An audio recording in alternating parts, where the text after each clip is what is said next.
Welcome, fellow armchair generals. This is Gamer 1745 here, and we're going to have a special episode. I decided I was in between making regular episodes and was thinking about some things sort of in my mind, thinking about this series. Not over yet. We still got challenges to face here in America. I don't know if we're going to drive the nail, the nail and final nail into the coffin and make sure all of America surrenders. But once we've, taken New York, Washington, D.C., and some of the other major regions, if it hasn't already surrendered, we may end it there. But so I'm sort of reflecting on some of this stuff, and as you may know, one of the core reasons I have interest in Hearts of Iron 4 is that throughout much of my life I've wanted to, as you will, even to a point, just daydreaming of what could have been done differently that would have changed the outcome of World War II.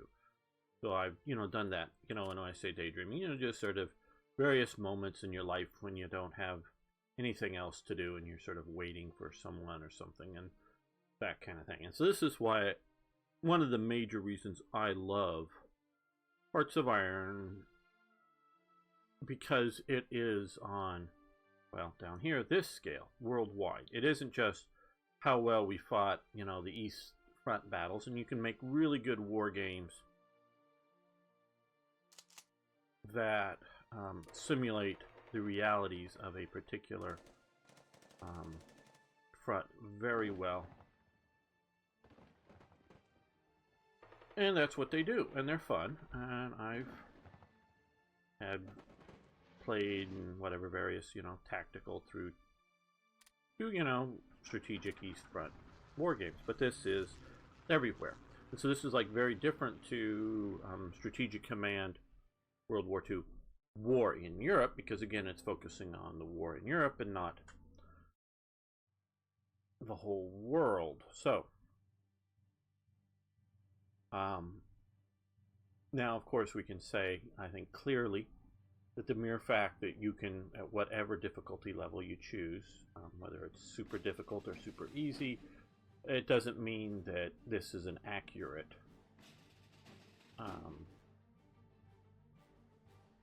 determining what would have happened, excuse me. The AI, how good is the AI or whatever.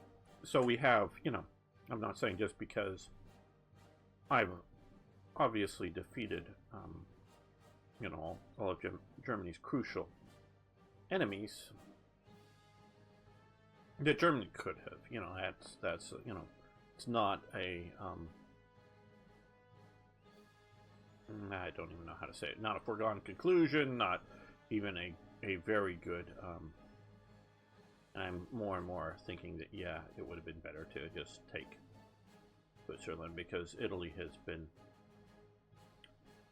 very aggressive at times, but creating big death stacks here, guarding against the Swiss, is just, they'd probably be invading America, like Spain did pretty well here with Newfoundland, but still we can draw some lessons. At least I can, I think, and I think you guys can too, from what this series sort of teaches us. I think the biggest mistake of Germany and World War II, and maybe I should say Hitler and World War II, and reading a book by Guderian right now, that was written in the immediate post-war world, 40s, 50s, something like that, I forget exactly when.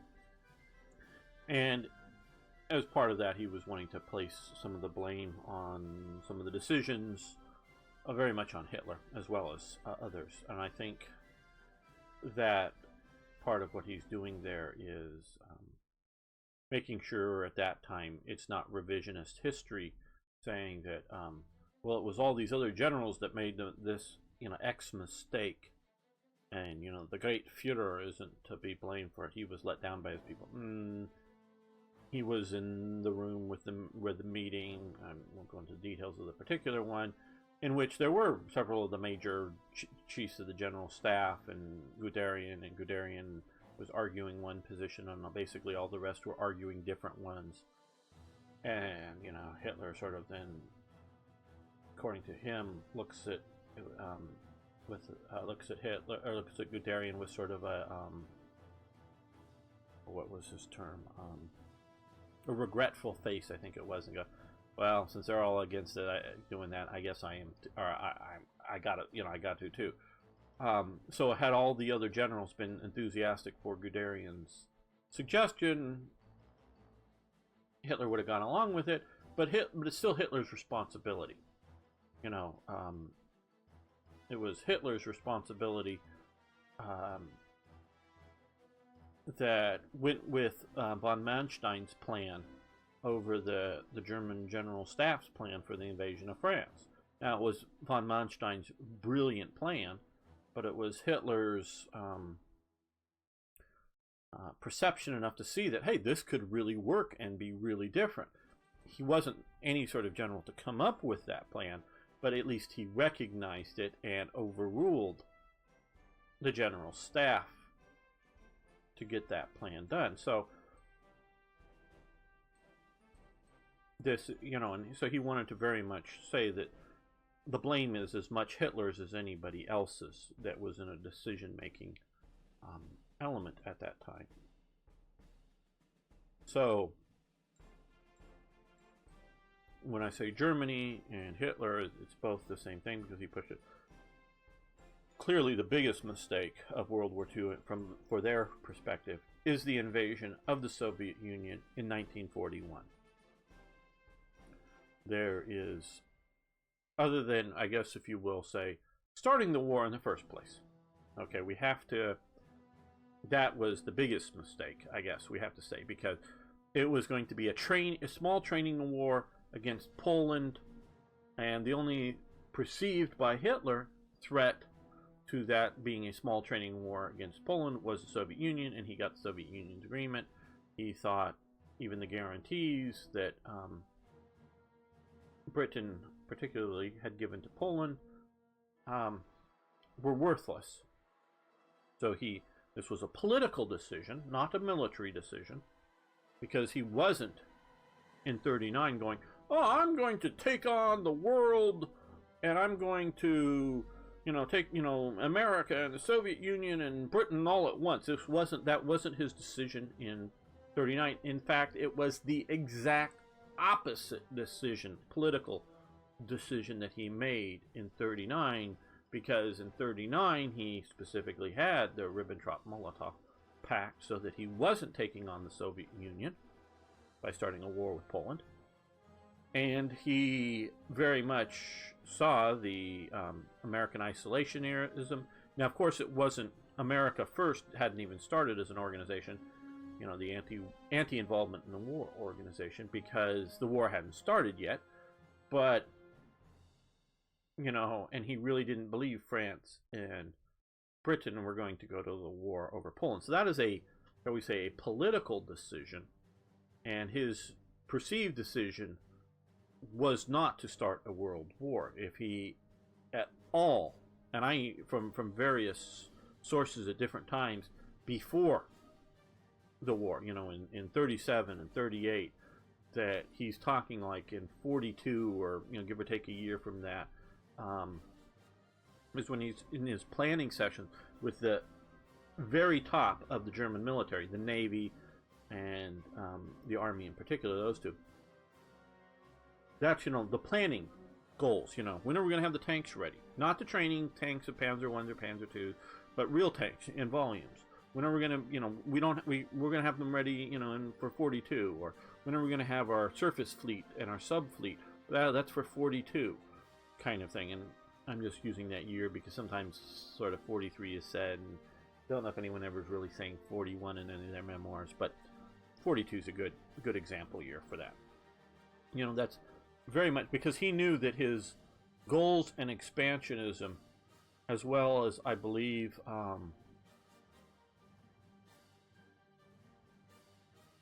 simple wanting to, whether it's get revenge or if it's just simply to show German power and its greatness is better than, what had been the Western Allies, Britain and France, that Germany could beat them.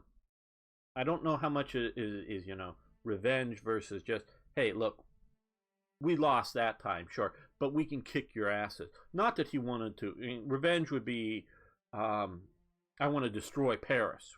So you notice, now he gives orders to destroy Paris or whatever, which is unfortunately not followed once he's retreating out of it. But he doesn't want to destroy Paris, and I think there is little or no bombing even before Paris is declared an open city, because his panzers are moving in, and the early days of strategic bombing, there wasn't. He had no want to destroy Paris, and even London. That's just more the switch over from losing the stage one of Battle of Berlin, the idea that we're going to defeat the RAF to be able to invade Britain, because you got to defeat the RAF first. Once that is no longer an achievable goal, he wants to switch to, whether it's terror bombing or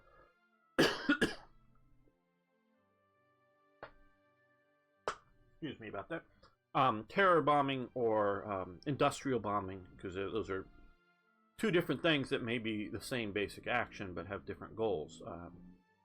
Industrial bombing is going after industrial centers, which London and Greater London was an industrial center, most assuredly. But you could theoretically avoid someplace like London and go after, Liverpool and Manchester and a lot of other industrial centers of Britain. But so that's the switch over then, and that is because I think not so much of a again revenge motivation. It's just an inability to get what you want, being able to destroy the RAF. It's more of a desperation plea. So that is a political strategic. I'm not saying military, but a strategically political decision that he makes a mistake of declaring war on Poland, while there was British guarantees that he disregarded. So, but of the war, once the war is going, the greatest mistake is the invasion of the Soviet Union in 1941.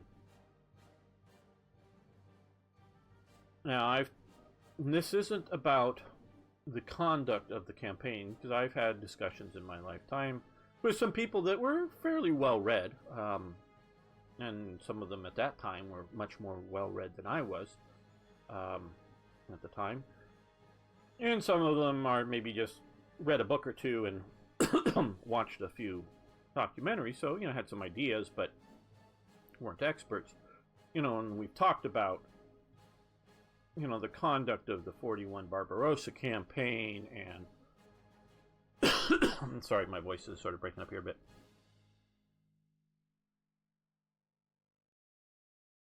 The Barbarossa campaign and the encirclement moves versus the drive towards Moscow, along with the pause for the decisions, and some of those sort of fundamental elements of it.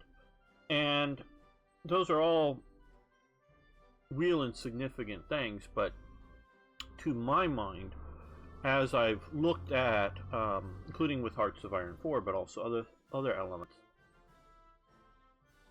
those don't matter to me, ultimately, that it was a bad decision. Because had you more effectively encircled and destroyed more Soviet armies, it would have weakened the Soviets more, but it wouldn't, in my opinion, have made the campaign, well, we'll get to it sort of in a second, wouldn't have been remarkably different. Or had you taken Moscow, that would have made the campaign different, but it wouldn't have ended the campaign, because getting to the first point is there's sort of two reasons that I say that it is wrong, I mean, period. We can also talk about the delay of starting Operation Barbarossa, which is also another critical aspect by dealing with the Yugoslavian and Greek wars, basically, first. But those sort of come into part 2 of this as well.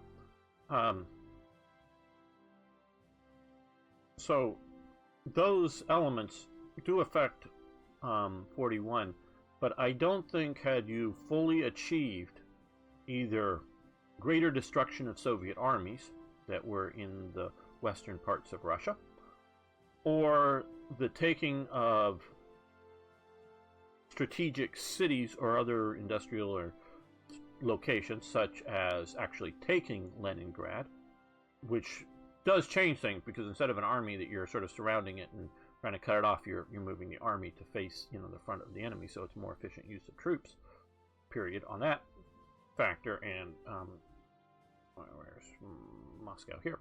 Taking Moscow, had you taken it, it does have massive effects on the ability of the Soviets to move, including at the time while they're still moving factories east on railways. If you've taken the sort of central railway hub, you shut down more of the factories going east. So it would have significant impacts on the war. But I don't think at all had, whether they showed up and were able to, when they sort of did, be, a week or two earlier than they did, with a bit more force, and be able to effectively take Moscow, that, or had just simply started Barbarossa earlier, plus other things, and get there 6-8 weeks earlier. I don't think either of those things, would have ended the war with the Soviet Union. The destructions of the army, and if you're racing towards Moscow, you're allowing more armies / just troops that are trained filter back out to the east to rebuild if they're even if the full units are getting new tanks, new artillery pieces. But if they're just troops, as if you will, mobs, no longer coherent combat units, it could be tens of thousands of man mobs, if you will, riding trains, just people desperately getting on trains, that are moving east or whatever, need to be reformed into units. So if you're taking some strategic goals and focusing on that, you will have significant more soldiers surviving moving east, because they do not necessarily, helps with the railways, but don't need the railways as much to move the factory as you do the factories. Machinery can't walk, soldiers can. Machinery needs trucks or trains to move. Tanks and trucks don't. If you already have as long as you have fuel, you can, in reasonable conditions, you can drive them east. So, those two options are, I don't think either of those two options would have meant an end to the Soviet Union. And so this gets into why it was the first reason why I believe it was the greatest mistake of the war, is that Germany was unprepared for a sustained campaign, partially just purely on the scale of terrain. How far can you drive a tank before it breaks down? How long does it take to repair the tank? Not just so it can drive another 10 miles and something else breaks down on the tank, another, your transmission or a track link or I don't know what, I'm not a mechanic, but excuse me, not a mechanic, but some mechanical driving ability.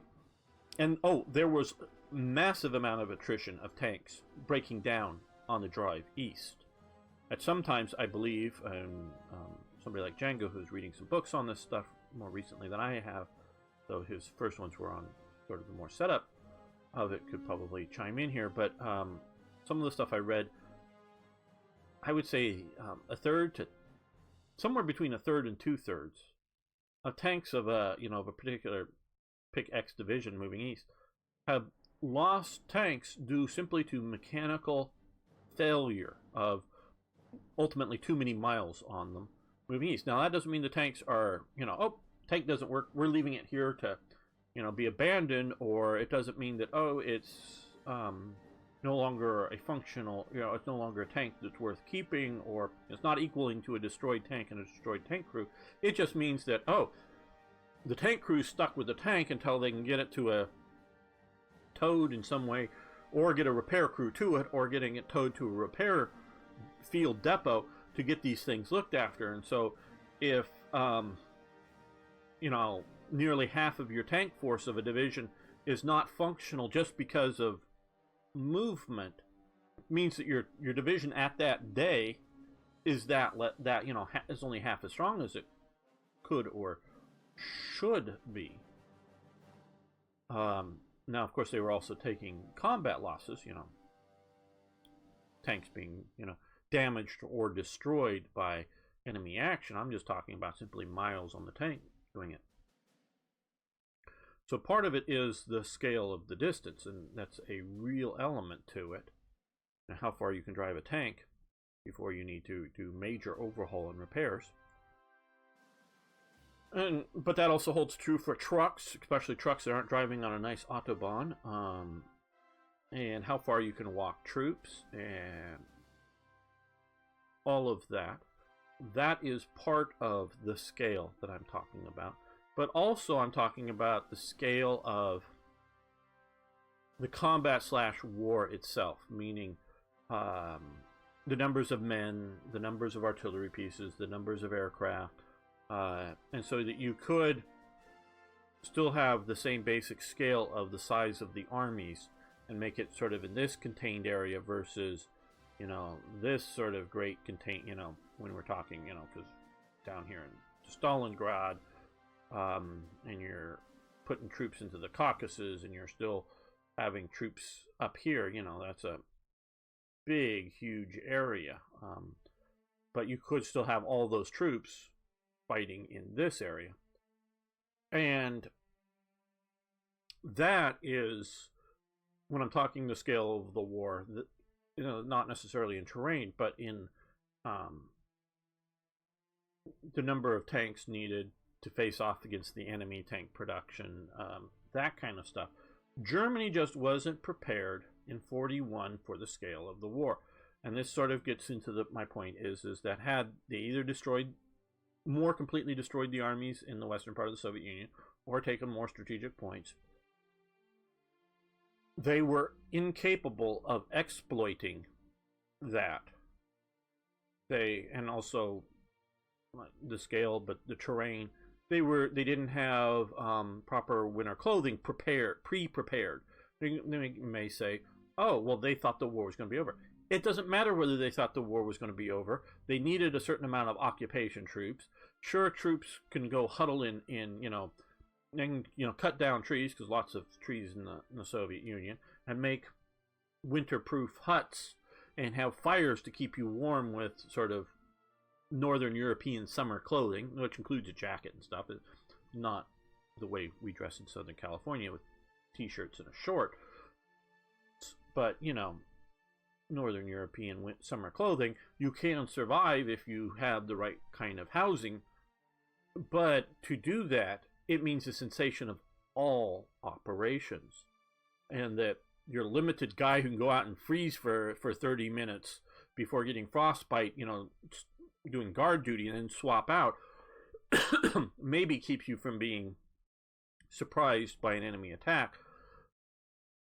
But it means you have no ability to influence the world around you, even if you've whether you've won in the sense that the Soviet Union has given up, or you've won in the sense that there is no effective Soviet army ready to roll you over, like the winter offensive that there was.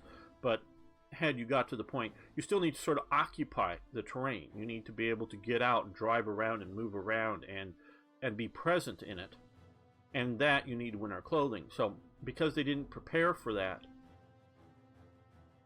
or prepare for things like have antifreeze available for all vehicles, not just tanks, not just aircraft, but all vehicles, so that they won't freeze up in the winter and they can still operate. Things like that, Germany was just unprepared for. And so that even if you were to argue, and you saw my campaign earlier, which we did in one season, taking Leningrad, Moscow, and Stalingrad, but again, just because I can do that in Hearts of Iron doesn't mean you could do it in reality. But even if you had taken all three of those cities in 41, including down into Stalingrad, Germany was unprepared to supply. You know, they didn't have a pre-invasion plan to manage the railway situation as they found it, which they had to, as I've explained before, know that the railway gauges were different, because we know that before the war before World War I started, and Rosenberg was, you know, a high-ranking German who was born, I believe, in Moscow. Purely German Aryan parents, yes, you know, so he was a German Aryan, but he was from, I think, Moscow, or was it the Baltics? Oh, somewhere in the Soviet, or Russia. Could have that wrong. But somewhere in that part of the world he was from. You know, again, like Rudolf Hess was born in Alexandria to, again, German parents, and I don't know if when he was removed from it, I think he was maybe too young to even remember it, you know, as a toddler or something. But, you know, this is just the idea that there's enough Germans at higher ranking positions enough that had traveled in Russian territory to know that the trains were different than the standard European gauge, and they had been during the Weimar years and then during the Nazi years continuing to do secret testing of aircraft and other things in the Soviet Union. And so traveling in the Soviet Union, they've had to at some level know that the railways were different, one, and two, that a retreating enemy at some point at some places are going to blow up some bridges and destroy some railways, so that even if you're going to presume on using, and destroy rolling stock, both the engines and the trains, or, you know, the cars, are going to destroy some of that, so that you should have prepared a plan to, whether it's converting the Soviet railways and repairing them, you know, rebuilding new bridges to the European sort of standard, or a plan that even takes into account, well, okay, we're going to continue to use the standard Soviet tracks because we won't have time to convert them, but, well, are we going to capture enough Soviet rail stock? And so we got to prepare for that. You know, how do we capture it? Or if we don't capture it, do we have a plan to quickly convert a bunch of our rail stock to Soviet standards to use it in the Soviet section? Do we have a plan, which they didn't, to the best of my knowledge, even to use units? No, they did do it as they encountered it, and they developed it as they were encountering it, yes. The idea of rebuilding railway bridges across major rivers and minor rivers and other places that it's destroyed. And so they were fixing it, but they didn't have a whole huge core of trained, if you will, troops. It could be RAD, could be Reichsbahn people or whatever, to rapidly follow right behind the advancing German infantry, at least, repairing the railways. To the best of my knowledge, there was no overall person put in charge of planning for immediate not post-war, but post-capturing whatever territory, you know, a city, a town, a village, or, you know, province or whatever, to repair the railways. So that wasn't even done. And so even if you, again, take the three cities, you know, Stalingrad, Leningrad, and Moscow, how are you going to supply the troops there? And not just, are they going to starve? Or are they going to, you go, okay, let's make the presumption, even through the winter, we have the ability to keep them from starving. But do you have the ability to keep feeding enough artillery ammo into your cannons to shoot them at an effective rate to stop the enemy? Not just, we've got 10 rounds for the gun here, but can we fire 30 rounds a day? Not just 30 shots, guys. In a 105 millimeter gun, 30 rounds, it takes up a bit of space, and, you know, I don't quite know how many you could put in a standard, you know, German field truck at the time.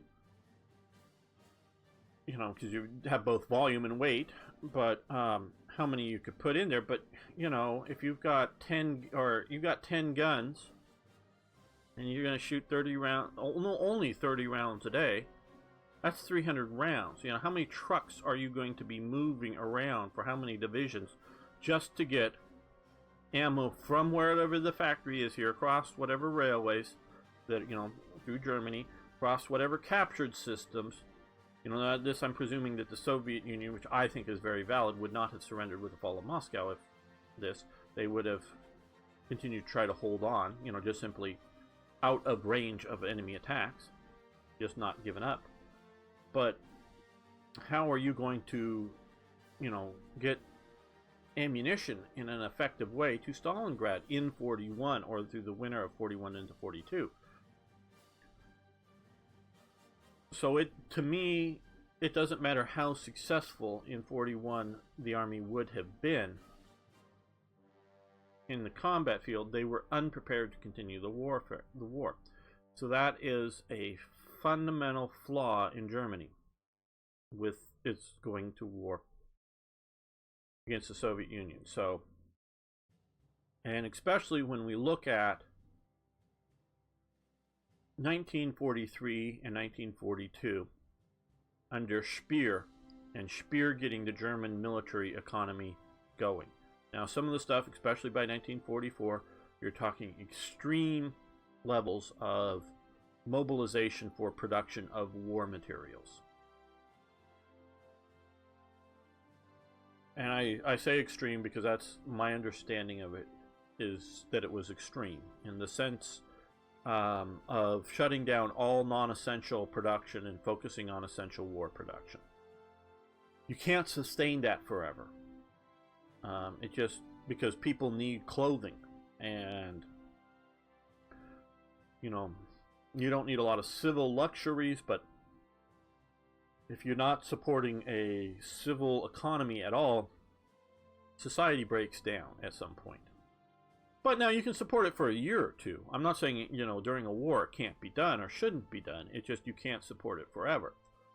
Now, without going to the extremes that Speer was working towards, and you wouldn't necessarily have needed to if you weren't being bombed, you weren't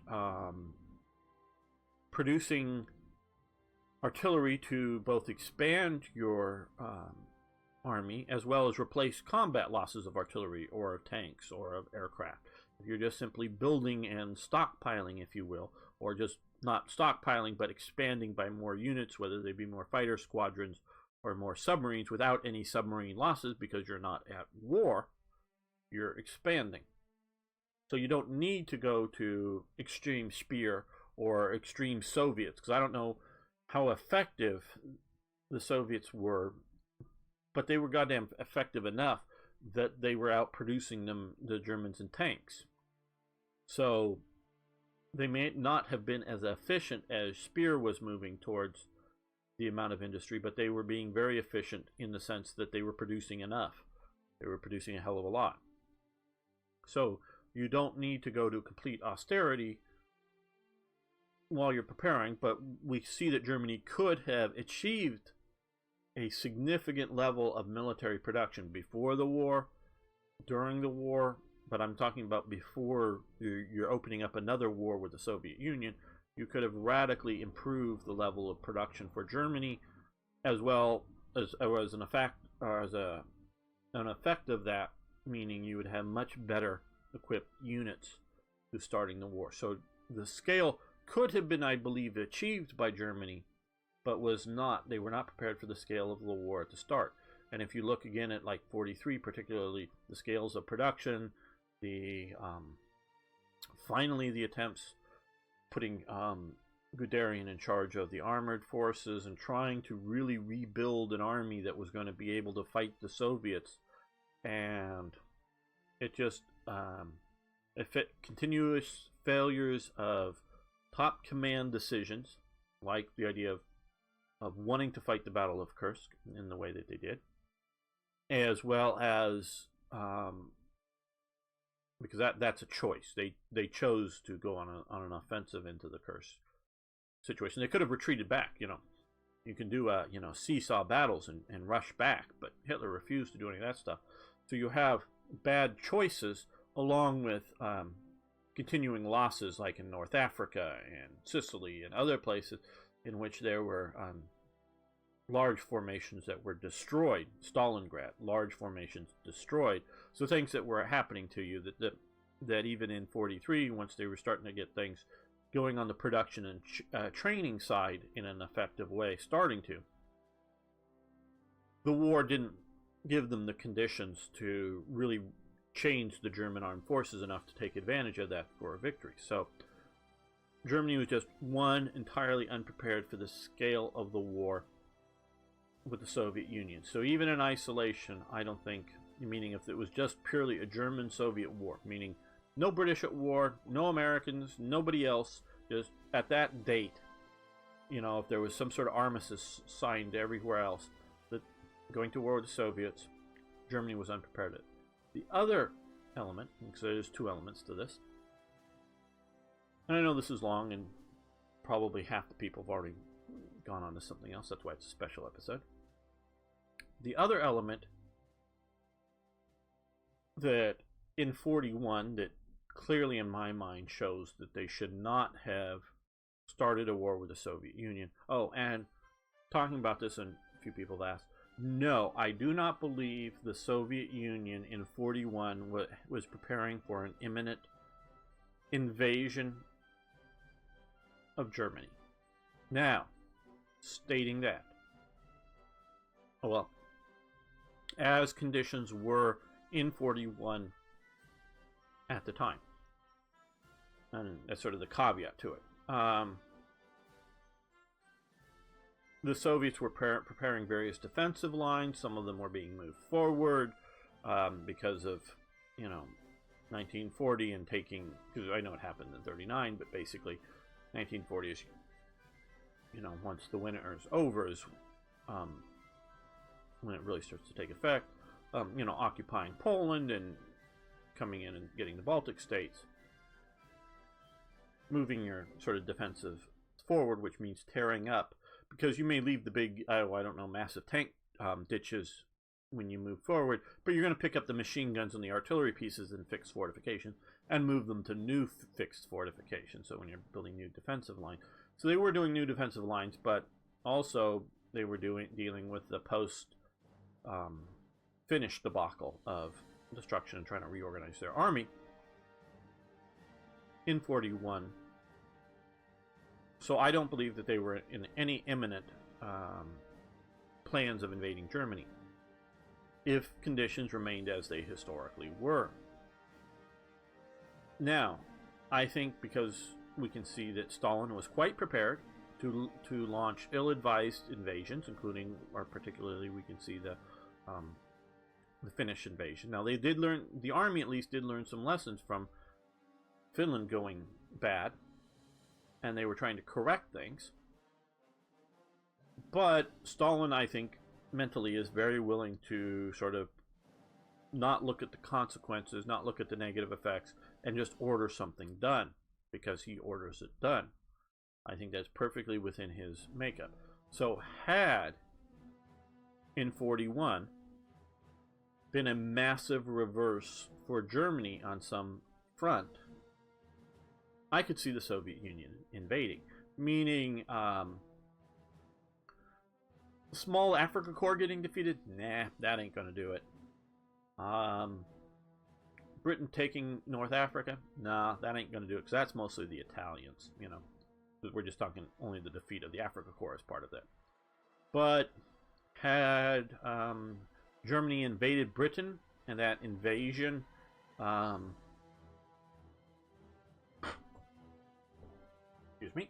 and had that invasion, been strong and significant, and then that completely got destroyed without any sort of Dunkirk of pulling out German troops, and so huge amounts of prisoners and army destroyed. Yeah, I could see that as not saying that it would have happened, but I can see it as a possibility that then the Soviets could have invaded. Or, I don't know, somehow the Americans got into war early and created a second front. if you will, second front to the, in this case, to the Mediterranean front, or some such thing. Again, this is not likely, but a possible thing, theoretically. And had they done that, then yes, I can see the Soviets going, oh hell, the Americans have invaded. Germany counterattacked. That counterattack failed, and it looks like the Americans are going to push east. We better grab as much land as we can, so let's go now. That I can see happening. But short of some thing like those kinds of outcomes, I don't see the Soviet Union declaring war in 41. So there is no need for an invasion in the year of 1941 of the Soviet Union. And back to the scale thing, because some people may, because I'm sitting here trying to think counter arguments to this, some people may argue, well, if you wait longer, and I've had people tell me this for Hearts of Iron, the Soviet Union is going to keep getting stronger. You need to go now to defeat the Soviet Union now. Now, of course, in the earlier part of this series, we did the alt version where I invaded the Soviet Union immediately, days after defeating Poland, and we won. But they don't understand, people that argue that as a basis for doing something now don't understand a principle of warfare, in that you don't need to be able to defeat all of the Soviet army. You need to be able to defeat the Soviet army that's in front of you.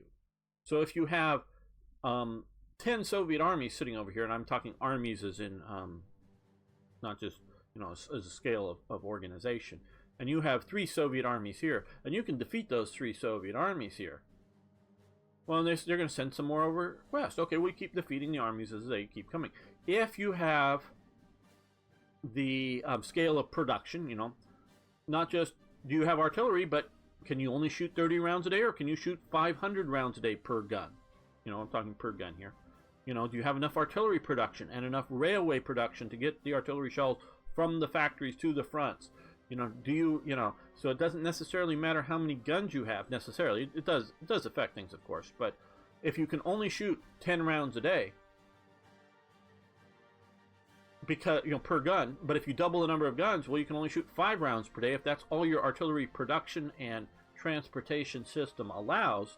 Adding more guns, yeah, it gives you the chance to shoot at different targets and things like that, and spreads it out. So it does help a bit, but it doesn't mean that just simply doubling the number of guns, if you can't double the number of delivered artillery shells, as well as trained artillerymen and all kinds of forward observers and all kinds of elements, because if you have more guns but you can't point them effectively at the enemy because you don't have somebody out there telling them effectively where to aim those 5 rounds a day, just shooting the rounds off into somewhere into the enemy territory is more than useless. So it's the whole structural thing. So if you have an army, that you've created an army that can defeat the army in front of it, and then go defeat the next army in front of it, and defeat the next army in front of it, and defeat the next army in front of it, you don't have to defeat the whole Soviet Union all at once at one time.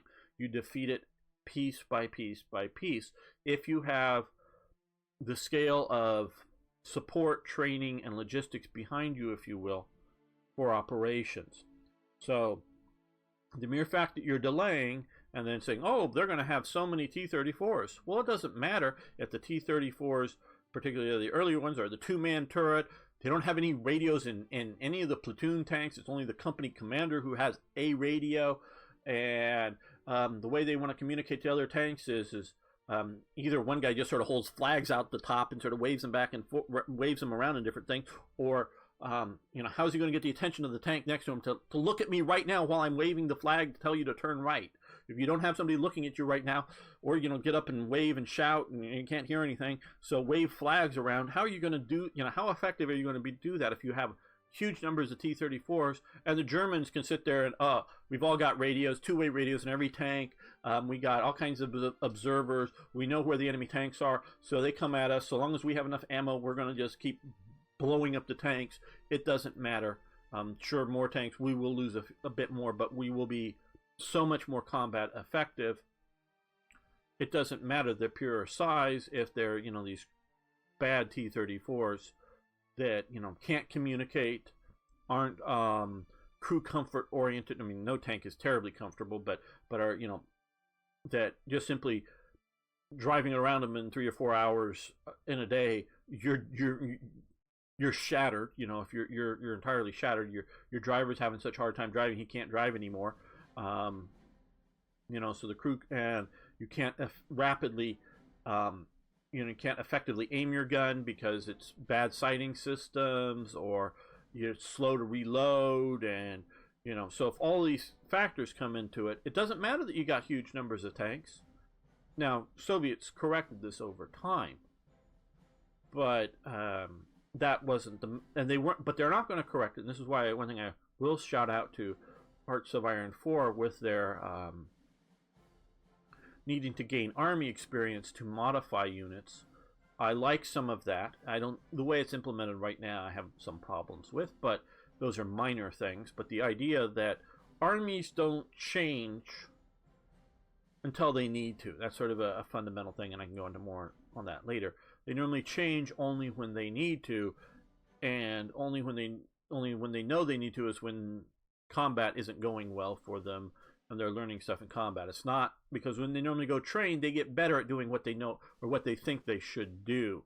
So you may have big training maneuvers, but they're just going to reinforce what they already think they should do or be able to do. The training is good and useful, but it doesn't necessarily, unless you're being innovative, like Guderian was when he was early on, before the war, in charge of the mobile troops and trying to train and develop new tactics, because he understood that, and that's why I really rank him better than Manstein. Now, he had great respect and thought Manstein had the greatest brain in the German military. So I rate Guderian higher, but Guderian rates von Manstein's brain higher. He thought von Manstein should take over all of, you know, be the basically supreme commander of the German armed forces.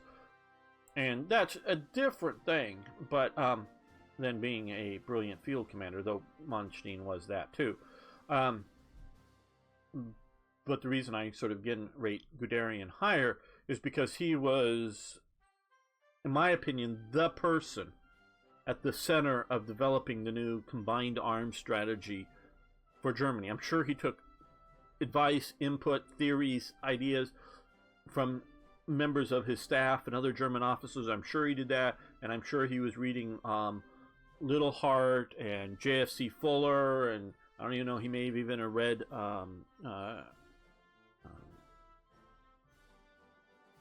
Big Nose, France, de Gaulle's book. He may have even read that. So, you know, I'm sure he had influences on his thinking, but he is the person at the center that's organizing up mobile warfare for the German armies. That's why, you know, that's why I rate him. And then he was also a very good and demonstrated field commander as well. So both a theorist and a field commander. That's where he, in my opinion, goes beyond being what Manstein was. But back to the idea here that the mere fact that the Soviets can build more aircraft and build more tanks in peace, and I'm talking reality, not just in Hearts of Iron here, does not mean that you need to hit them today to keep them from building for tomorrow. You don't need to, when you're choosing when to start the war, you need to make sure you are prepared. Because you can go back to Sun Tzu. Let's see, what I'm going to butcher this quote, but I'm going to get it. Well, obviously it's all butchered because no one speaks Chinese in here in the West, but it's translations. But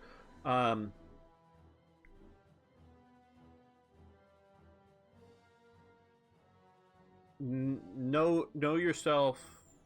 I don't know, but basically, if you know yourself and you know your enemy, you're going to win all the time. If you only know yourself but not the enemy, you can normally keep from being defeated. That's not winning, but that's being defeated. I'm sort of butchering Sun Tzu here. Probably should have looked this up, but and if you don't know yourself or the enemy, you're going to be defeated. There's just basic elements. So Germany didn't know itself or its enemy. Didn't understand the Soviet Union. The decision-making person, Hitler, didn't understand the German army. and didn't understand strategy. So he didn't know himself or the enemy, so he was defeated. And that's a fundamental Sun Tzu element. Von Manch or Guderian was trying to know himself and know his army, his new mobile army, and to do that. But so you have to understand. So the mere fact that the enemy is big and super stronger or getting stronger, but if you're not prepared, you shouldn't start the war. Now, war may be brought to you before you're ready, but you shouldn't start it. So, okay, back to point 2. The second reason why going into the Soviet Union was a mistake. It's the Mediterranean theater. And that it wasn't stabilized. It wasn't secure. We can see that with Yugoslavia switching sides, not just pulling out, they got sort of pushed into being in the Axis. They really didn't want to. You might find ex-guy somewhere that really wanted to, fanboy of either Hitler or Mussolini. Now, of course, Solobovich, I forget, I maybe don't even know how to pronounce his name, periodic leader of Yugoslavia, was a fanboy of Mussolini and fascism. Though Mussolini did have meetings with him and whatnot and whatever, but Mussolini coveted at least the coastal regions of Yugoslavia, if not all of Yugoslavia. So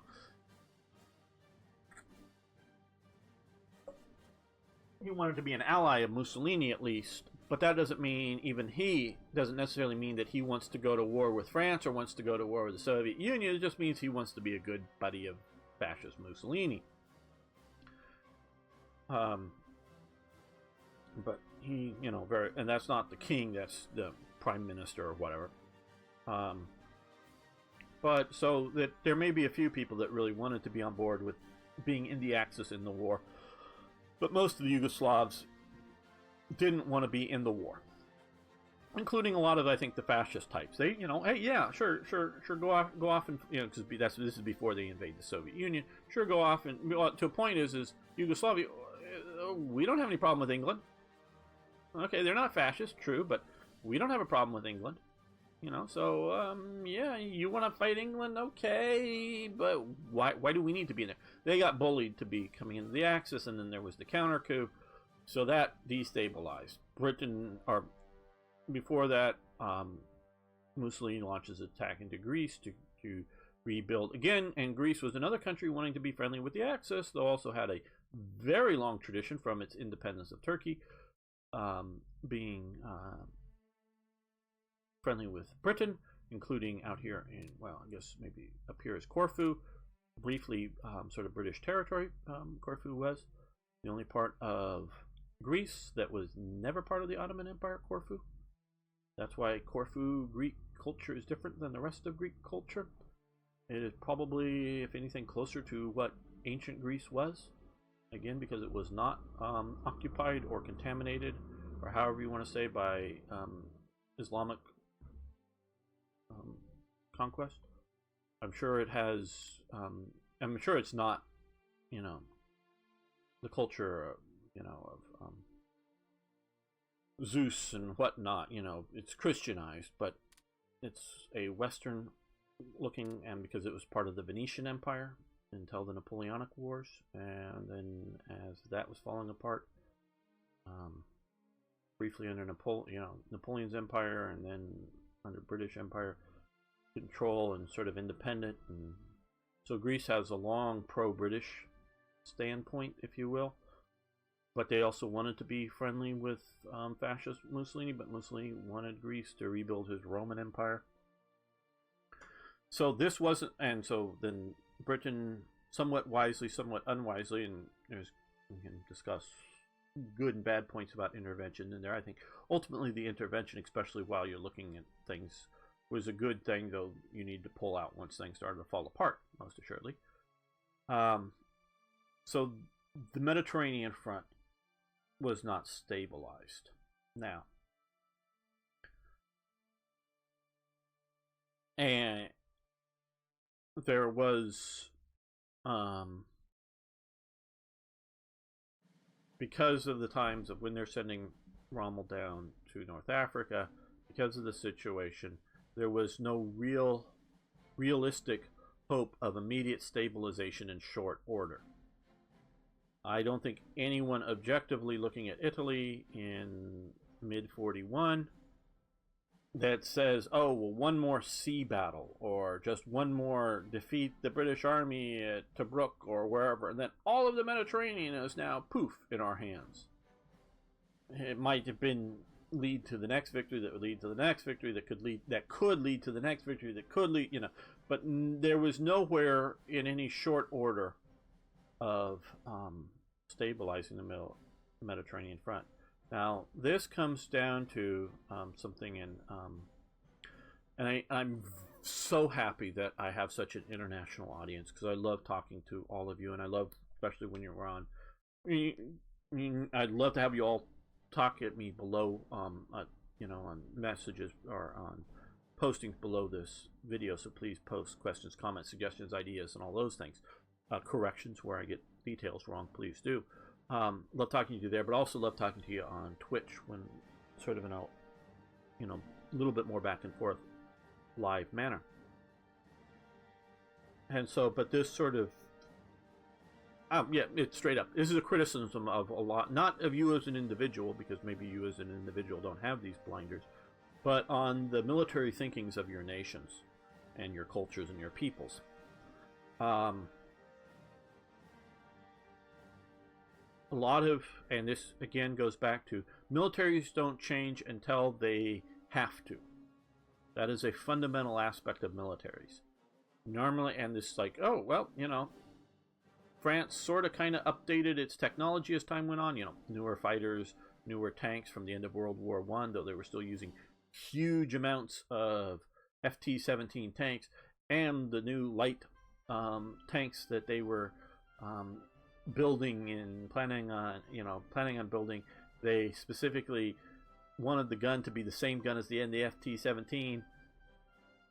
And it was actually the same gun, because they were pulling guns out of FT-17s, and the plan was to pull more guns out of FT-17s and to save money and stick them in the new H-35s and R-35s, the Hotchkiss and the Renault tanks. So they had the same gun, literally the same gun from World War I. Probably the same surplus ammunition from World War I too. So yeah, they were updating things, but they were still building for World War I. And World War I was a success for France, sort of. Meaning they were on the winning side, but they didn't, again, as I made a statement before, the one nation who won World War II was America. Not that it was the critical factor, or they did it with anybody else.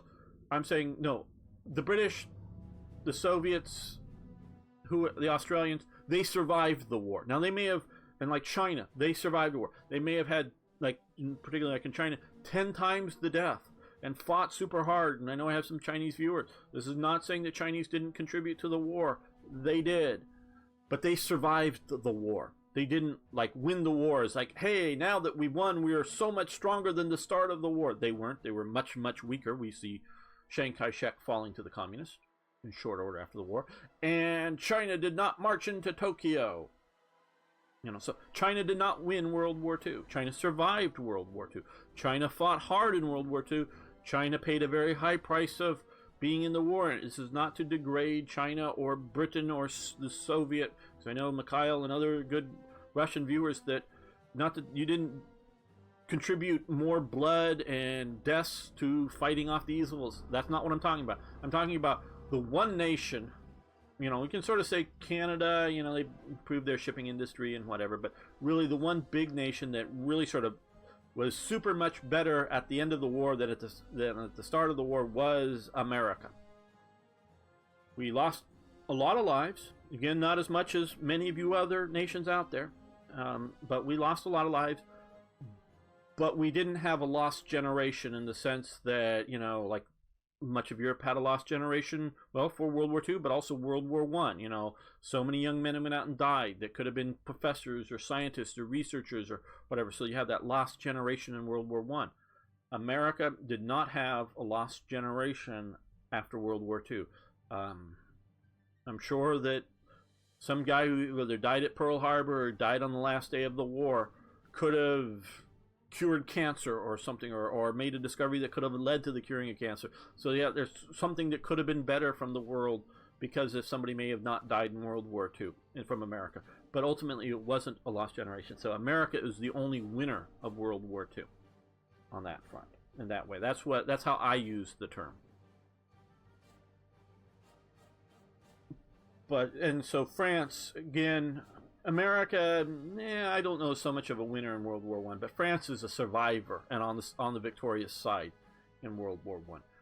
So, because again, they didn't march into Berlin, but neither did America. I'm not, saying America did. America was heading towards Berlin in World War II. Just the Soviets got there first, but they were, would have easily been there. So France's army was sort of super World War I army. It didn't change substantially from the end of World War I until, retrained by America after its defeat, because it does get a fair amount of retraining and rethought by America with, because it's mostly America. If you look at their equipment, they're retraining. So France does not change. Armies do not change until they absolutely have to. You have to understand that. And so militaries don't change until they absolutely have to. That's sort of a fundamental element of military thinking, warfare, and life. Keep that in mind. Now, and this is sort of the criticism part. And I don't know, because you have both the realities of, and this is each individual nation now at this time, realities of your current situation and practicalities of what could be done with your current situation. So I don't know the thinkings of a lot of these armies as they are today. I don't know, and the mere fact that, I don't know, France has troops fighting, out here in the desert, if they've changed or adjusted their overall military strategy and thinking. Just because you have troops fighting somewhere doesn't mean that.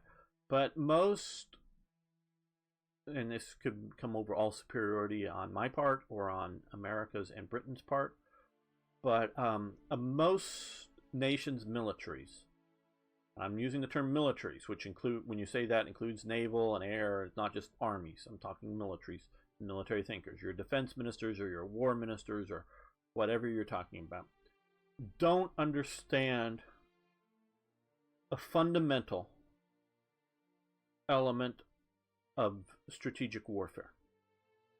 That's a pretty bold statement by me, especially seeing as I've never held a military commission in my life. Yes, I've had training, but I've never held a military commission in my life, and I do not have a degree in military science.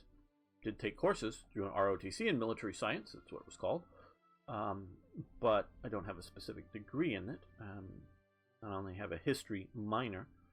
I majored in political science, and I do have a degree in that. But they don't understand a fundamental element of military strategy. And again, they may have changed, but I'm looking at the last major strategic war being World War II when I'm viewing this thing.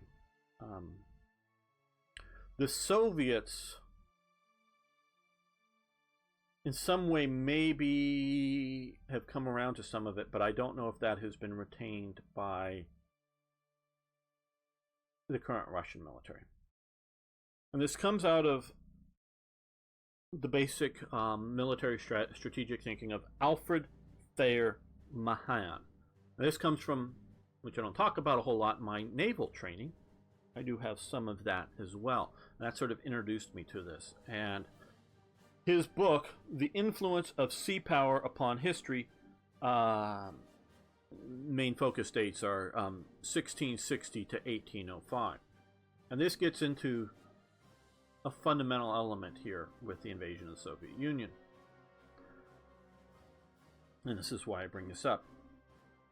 If you understand Alfred Thayer Mahan's work, you understand how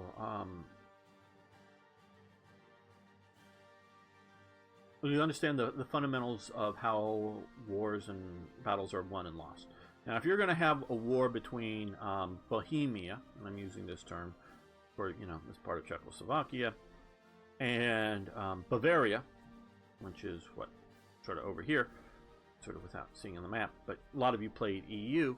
Okay, you're talking about a war between two landlocked countries, and they're going to fight each other. So there's no sea power, and floating up and down a river doesn't count.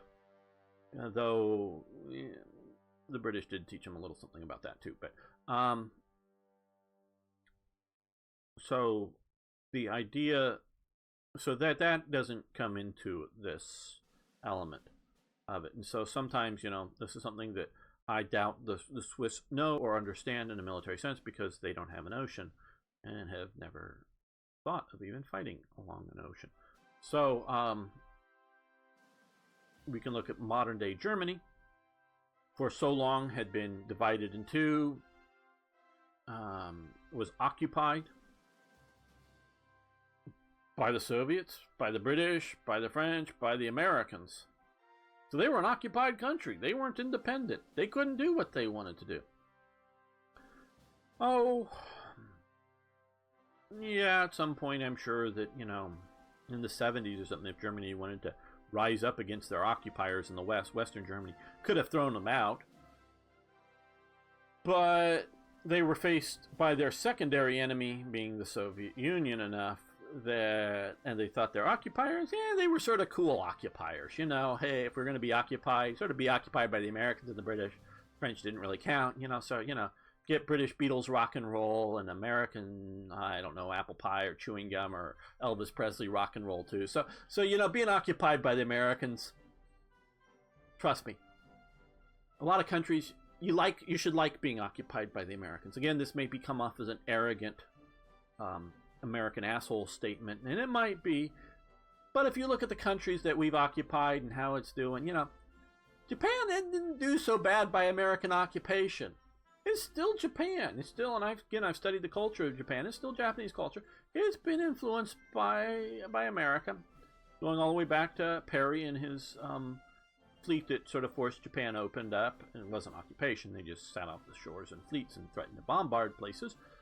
And, they got baseball now in Japan, and, so they sort of so being occupied by Americans, I'm sure the 1940, before the war with America started, Japanese person and low class, middle class, high class, whatever you want to call class distinctions or whatever,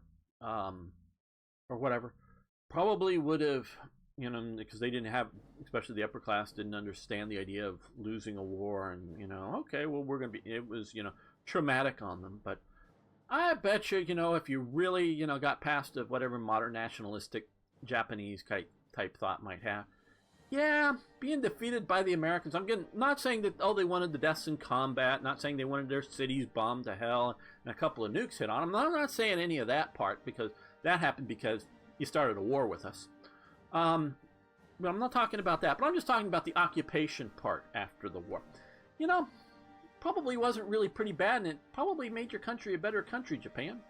I know I have a few Japanese viewers, so we probably made your country better by occupying it.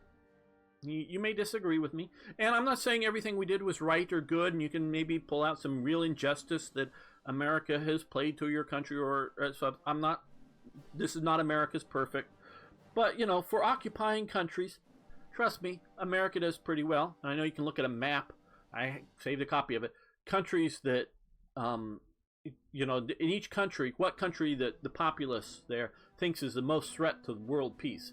America is sort of the predominant country around the world that most people in the world think, for one reason or another, is the threat to world peace, is America. But if we happen to occupy your country one day, again, we may have to, North Korea, and whether that disturbs world peace or just local peace, because world peace is greater than simply, a war with North Korea. Again, we might be nuking North Korea or something, but in the occupation phase, if we do occupy North Korea, trust me, probably be better than your current situation. You may not realize it now, North Korea, and I'm sure no one in North Korea is going to watch this, but it'll be better than what you have now. And again, maybe many people will die. Again, I'm not saying I want that. If long-time viewers know that, I'm just saying talking occupation. So yeah, Western Germany and Eastern Germany were occupied countries, but their sort of threat was Soviet invasion, so they didn't build navies. They didn't understand, or it wasn't, whether they learned the lessons of World War II or not, I don't know, as a military institution. The Kaiser, I don't know that he learned the lessons before World War II, but, oh, this guy's still here. Damn, okay. Yeah, sorry about that. That was fixed in the, episode that,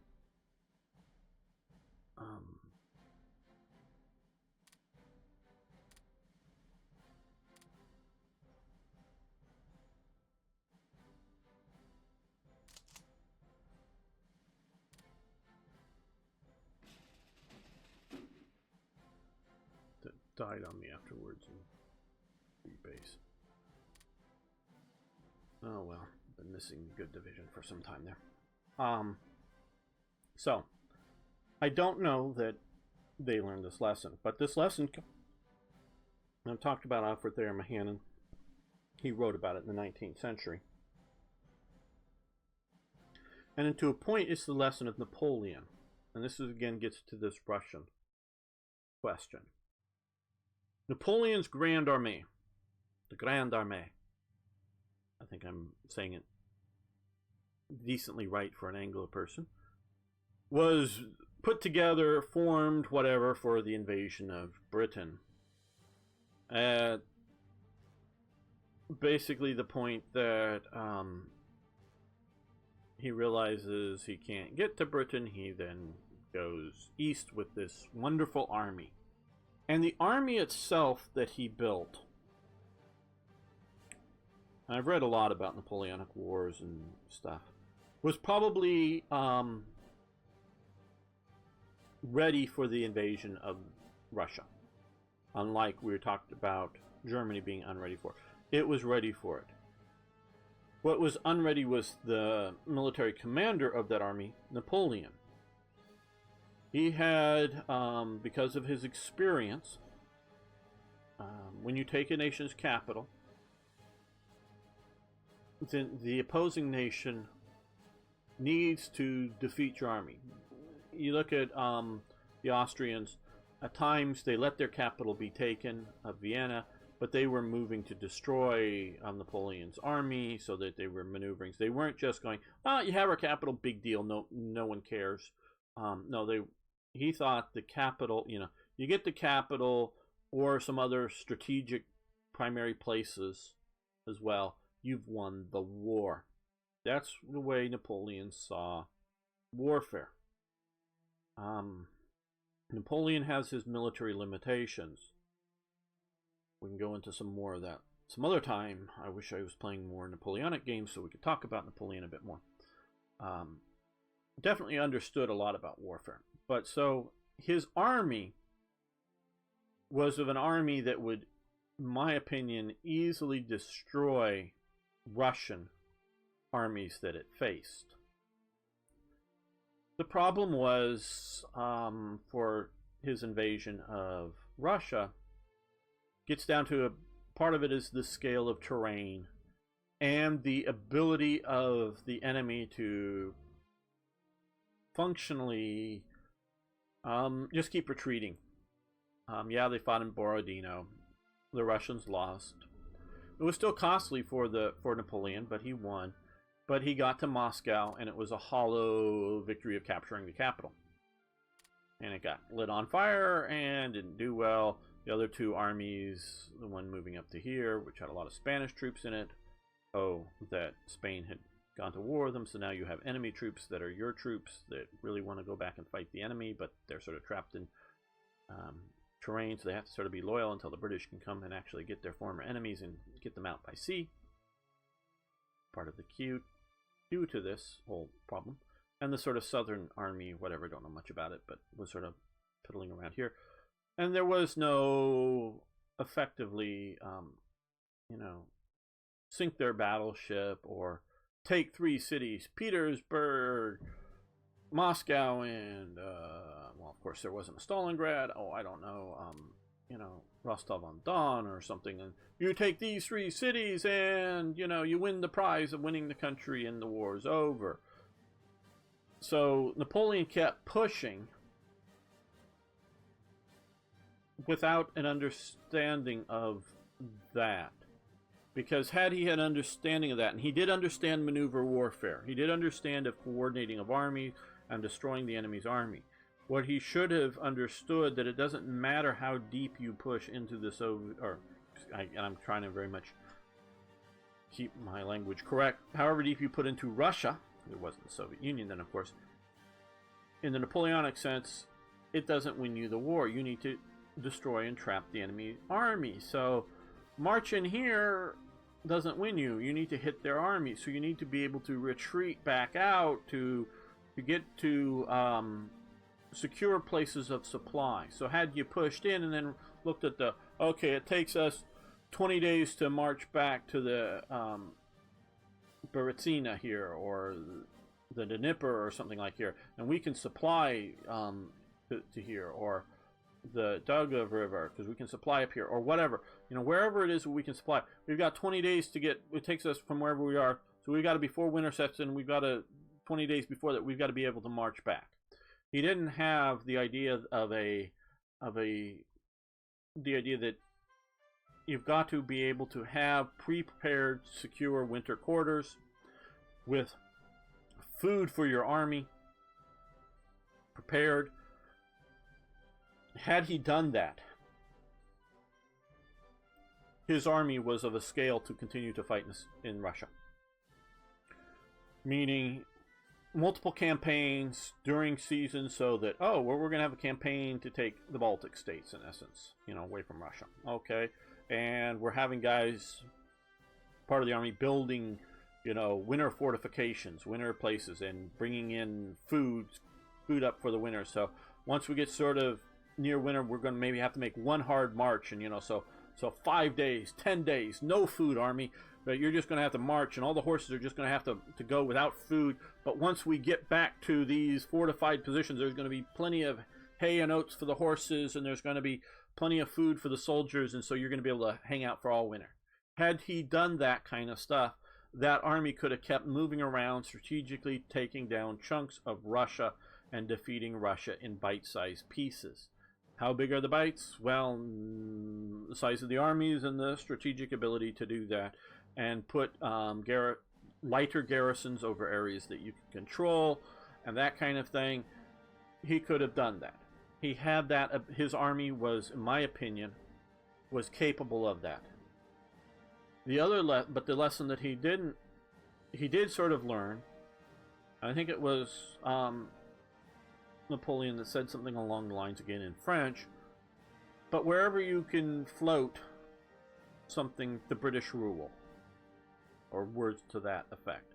So wherever you can float a boat, wherever in the world, including up a river, the British rule. Because of the British Navy, and this is why 1805 is the year on that, and that is the Trafalgar year, is 1805.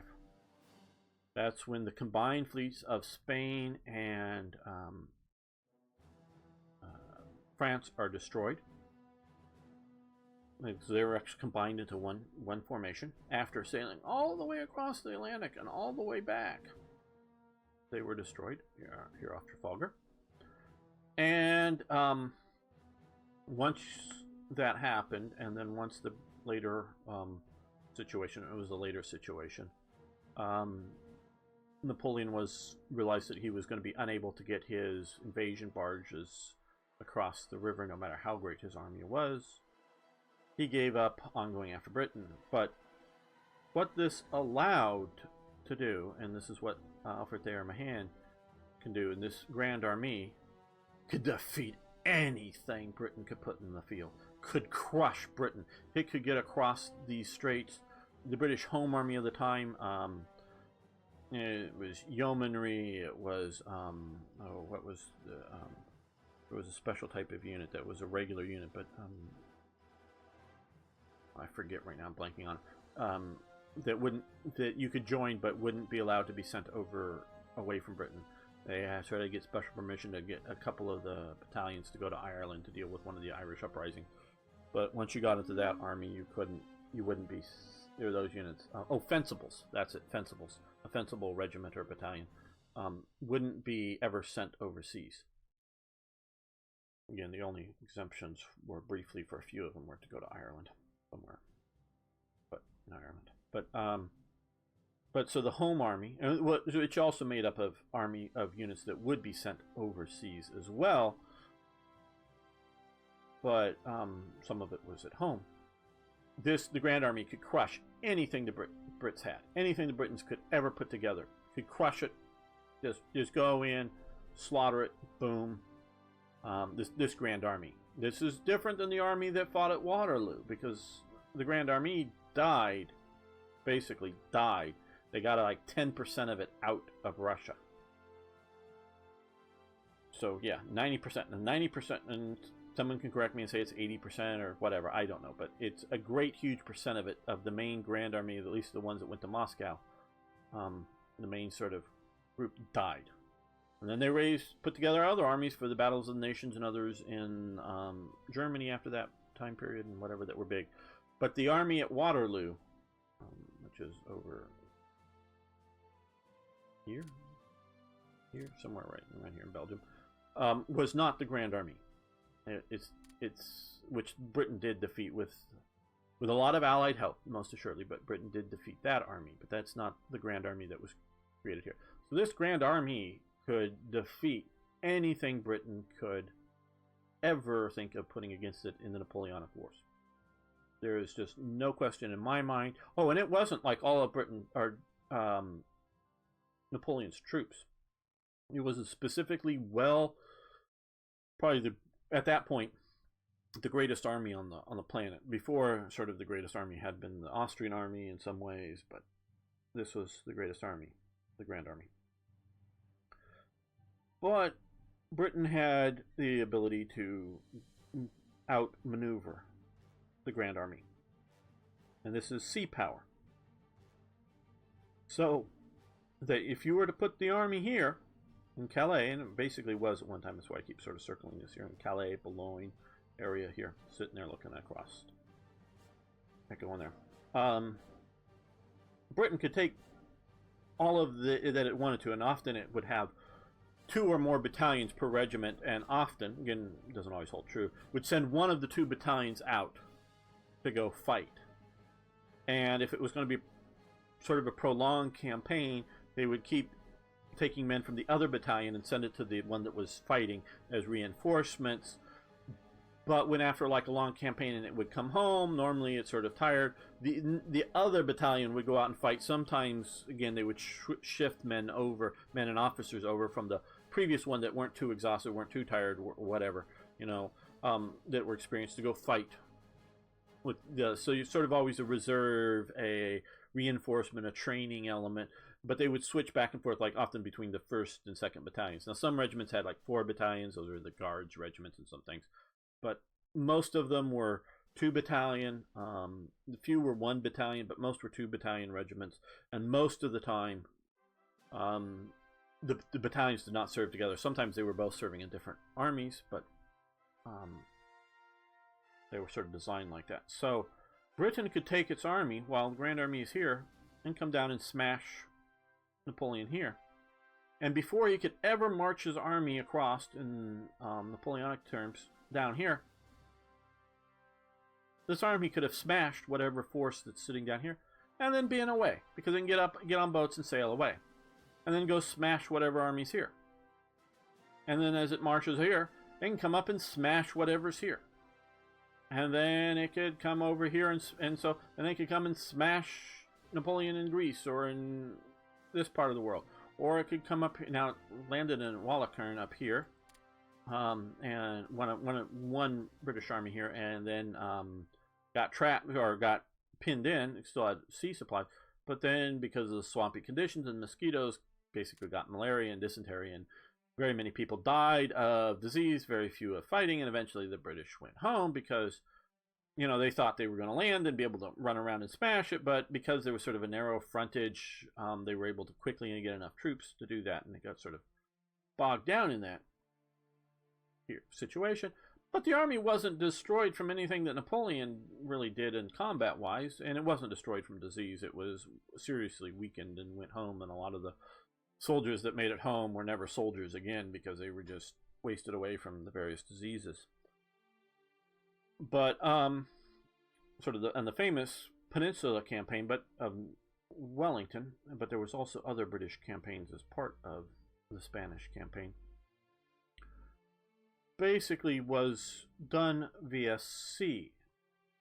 And this is, and also the lesson that Britain had, that I don't know if it ever sunk into Napoleon, definitely didn't sink into the German high staff, was that it is easier,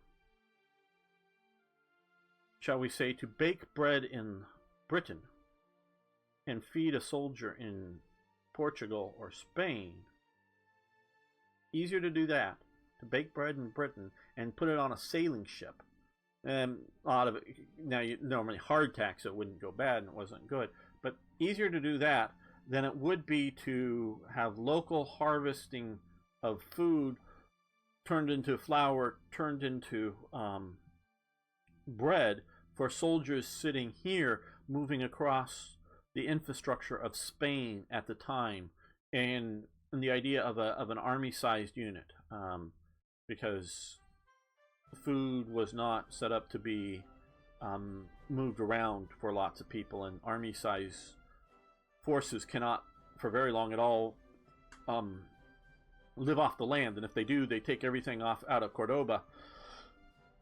And Cordoba's done, they have to keep moving on, and they can't retreat back, because if they retreat back, they're retreating over terrain that they don't have any food on, and they're going to die, you know, especially multiple provinces as you're marching. So sea power allows you to bake bread, and they literally did this. Now it's mostly hardtack, meaning sort of cracker-like bread, if you will. It wasn't soft. They did also send down flour and make nice soft loaves of bread too, but it was easier for Britain in the 18th century. Britain with a commissary that was not responsible to the army, meaning the army commanders did not command the commissary command until sort of late in the campaign, so it was really screwed up and messed up. And at the starting of the campaign, oh yeah, you want your artillery piece moved? Oh, we got these guys that move your artillery pieces. Oh, they're civilians. Oh, there's enemy over there? Well, all the guys that tow your artillery pieces, they're going to run away. I mean, that's how a lot of the starting of the Napoleonic War, that's how a lot of the British Army moved its artillery. Okay? The Royal Artillery did not have a transport corps set up. It got developed. Again, armies change only when they need to. It was developed in the Spanish campaign. The idea of having soldiers have wagons to move our tanks. Now they are cannonballs. They did have horse artillery, yes, that was horse-drawn. But still, the idea of a lot of their siege artillery, a lot of their heavier artillery pieces, the artillerymen stood around and they got guns, and who are we going to get to move all these guns, you know, in a strategic sense? Because they could get out and push and move the gun 500 yards. But doing that, you know, moving it 100 yards a day or 500 yards a day, or 100 yards a day on bad terrain or something, doesn't get you anywhere. You know, 100 yards a day, you won't notice your movement, that you're going anywhere. So you need wagons. And so this is at the beginning that British did this. But even with this commissary corps, it was still easier to bake food in Britain and get it to a soldier in Spain than it was for Napoleon to feed his troops out of Spanish food sources, let alone over the land to get food from France to Spain. Sea power. This is what sea power is. It isn't, and if you notice the way I've been using sea power, it is using of sea power in the sense of a, and I'm sort of afraid of whatever that is. Is that a American coming after me? I don't know. We do have a little bit of a barrier. I don't know. Hopefully we'll make these guys. Is a bit of an avoidance, but a sea power isn't just the idea of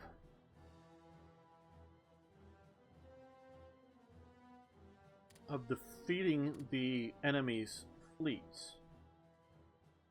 Sea power is the ability to move your troops. Yeah, okay. I will. Yeah, you can have World War II artillery firing, at D-Day onto the land. You can have a Napoleonic, and they did this Napoleonic era artillery from ships firing on land very effectively. But that isn't what really sea power is. Sea power is the ability to move your army and its supplies by sea, and there's one other element, to deny the enemy the ability to move its armies and its supplies by the sea. Beyond that, sea power really ultimately matters nothing. So if you can control the local seas, excuse me, I know this is a long episode, but hopefully interesting to some of you.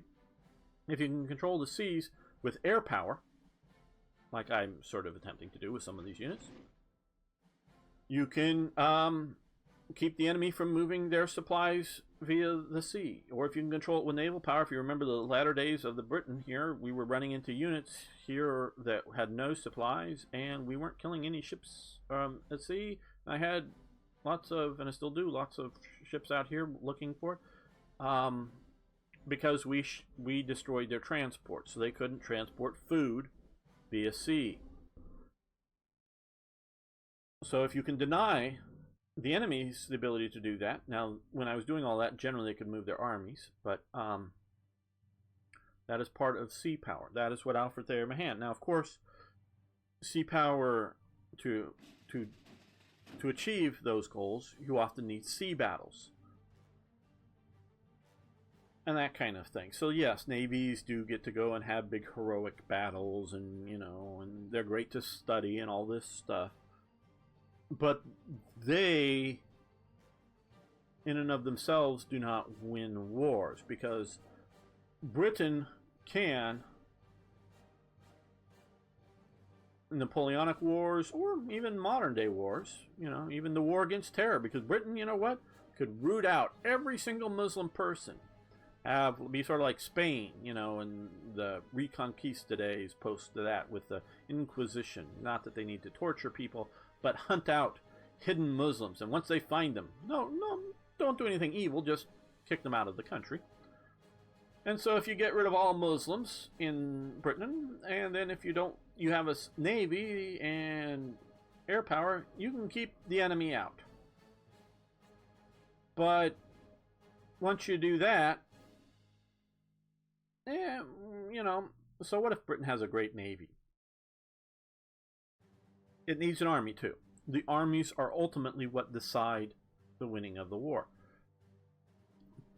But Wellington could not have done what he did in the Spanish campaign without sea power, because he was constantly being supplied, whether it's something simple as ammunition, needing lead and powder, preferably made into nice cartridges, but ammunition, but food, and also things like horses for cavalry, but also to pull the wagons and other things.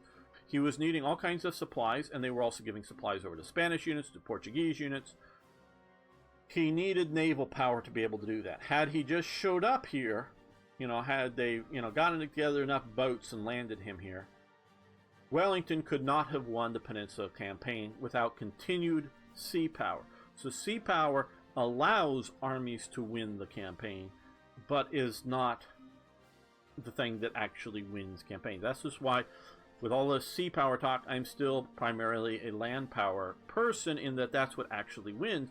But I understand warfare better, in my opinion, than many nations. Now, if you're Iraq, and you're an Iraqi military genius, you may realize most all of your threats, are around you, so you don't care about this theory. Or if you're Afghanistan, or if you're one of the new republics out here, or whatever, because there is no sea power. I get that. But I'm talking about nations like China. And China, you might think, is learning its lessons because they're building a navy and they're creating islands. But they don't understand it. They just don't understand it. The islands, to me, shows that they don't understand it. They, I think, are sort of trying to get the idea that, well, we have these islands so we get economic exclusive zones for whether it's oil drilling or fishery or whatever. I think that's maybe part of it. But I think, and a lot of these nations around, particularly Vietnam, and for a while, it was looking like the Philippines were going to become allies of China under Obama because they saw how weak Obama was being. But now Duarte, the nut that he is, and he is a nut. And yeah, let me say this honestly. They're having this. You can get to go kill a drug user or a drug dealer or whatever it is. Maybe it's a dealer, user, whatever. You just get to go kill them. I mean, you know, oh, you know the drug dealer. You get to run out and shoot him or hit him over the head or stab him at night. And there's nothing going to happen. You know, you don't have to be law enforcement. That's not anything I would endorse in America, but maybe the Filipino system is just not capable of court system, police system. Maybe he's just realized the idea that they institutionally are not capable of having a justice system that wins the drug war. And it's not just people on drugs, but that's part of it, I'm sure, with what's going on. But it's also the crime involved in it, because drugs are a crime, because criminals do things, and people commit crimes to get money for drugs. Drug dealers fight each other for control and threaten police officers, threaten judges, threaten businesses, because once you become a criminal and you get rich, you want to get richer, and you have willingness to use violence. You start using violence against other people to achieve your goals. I'm not endorsing it. I'm not saying it's fine. I'm not saying it's even what you need to do now. I just don't know. Maybe he's taken, and I think he is a nut. But maybe really the Philippines just is incapable of doing a modern justice type. You know, let's convict the drug dealers. Let's put them in prison. Once they get out, once they immediately go back, we're going to arrest them and put them back in prison. Maybe the whole system, the whole country is just too primitive to do that, and because of the power and the money and the influence the drug dealers have, buying off judges, threatening judges. You know, because, hey, I understand a judge, you know, if a judge might go, oh, you're going to kill me if I convict this guy? Okay, you get to kill me, but I'm going to do my job. Oh, you're going to kill my children and my wife? Oh, okay, he gets to go free. You know, I get, you know, what people, when their wives and children are threatened, may do, but an anonymous person going out at night and stabbing a drug dealer in the back and running away in darkness and no one hunting down the criminal, and the bigger drug dealers don't know who that was because it was just somebody anonymously in the night killing a low-level drug pusher. You know, it might have been the judge, you know, who got threatened, you know, went out and did that, you know, or something like that. Street justice. Again, I'm not saying it's right, good, or I'm endorsing it, but maybe, I'm just saying maybe there is a rational idea. He can still be a nut, because I'm saying he's a nut because he did that serenading of Trump. That's a nutty thing to do. You know, famous people are nutty. Doesn't mean nutty doesn't always mean insane. It just means nutty. But maybe it's a rational response to their crime overrunning their society, and drug money just fueling it. So, but they were feeling the threat of China. But if you understand Alfred Thayer Mahan right, you wouldn't be building these islands. Now, Alfred Thayer Mahan talks about having bases around the world. Now, this is twofold. One, he is in the fairly early days of coal-powered ships. And whether you talk to earlier sail power of ships, you do have sailing range of how much food you can carry and water you can carry. And even in a modern day situation with nuclear powered fleets and everything, you need some bases. This is why we've lost our bases, mostly due to a volcano, but since the volcano took out the air base and the naval base, Subic base and Andrews Air Base, I believe they were, And the Philippines at that time were sort of, hating on America. Yep, still, we're one of the best people to occupy you, but they were sort of hating on us at that time a bit. Didn't want to renew basing, and so we moved up to Okinawa as our sort of basing. Now the Japanese, is this Okinawa here or whatever? I think so. But some little problems there. But having a base which includes land-based air, and naval basing is useful. But if you're China, with an island here already, and you need bases here to threaten Vietnam, to threaten Indonesia, to threaten Malaysia, to threaten the Philippines, you don't understand sea power, and you're not a modern person understanding. Now they're building bases in Sri Lanka and Djibouti. They're building a naval base across from the French base in Djibouti. France, and I saw some photos just yesterday, I think, of U.S. units training with French troops, and I think it was Djibouti here. But China is also building it, maybe showing that they're, to some degree, understanding Mahan. Now, again, I'm sure there's probably some Chinese officer who, at some level, totally understands this. But I'm talking institutional and national decision policy making. You don't need a couple of phony little islands out here to understand what control of the seas really means. You really have to have not just a navy, but you also have to have a merchant marine, and a massive merchant marine, one in which goes everywhere, is the dominant force, because in trade, because it's not just denying the enemy the use of the seas, which this would deny the enemy use of the seas, but it's also using the seas yourself. So I'm sort of dubious. Japan gets this because it's an island nation, and you can look at, yes, they were picking up all these little islands out here because, have the enemy on the islands that are able to bomb you while your ships go by is a bad thing. So yes, they get that. Japan gets the idea of sea power on the influence of history.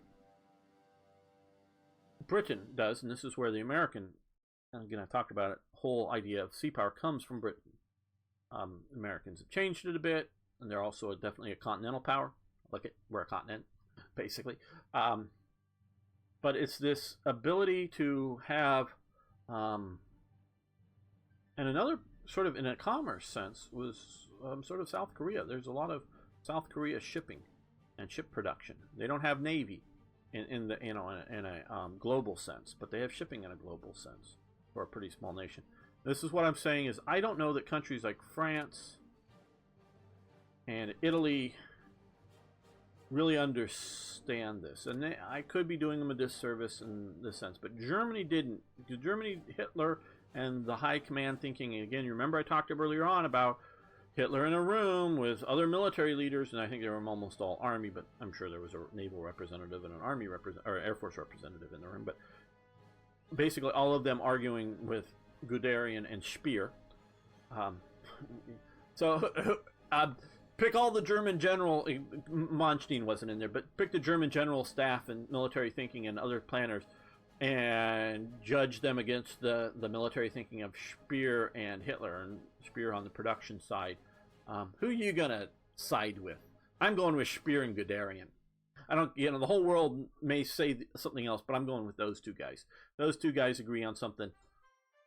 I'm with them. And that's for building an army that was capable of dealing. Now, it was too late. The war had already started, but that's what Guderian and Speer were trying to do, was trying to build that army that should have been built before the invasion of the Soviet Union.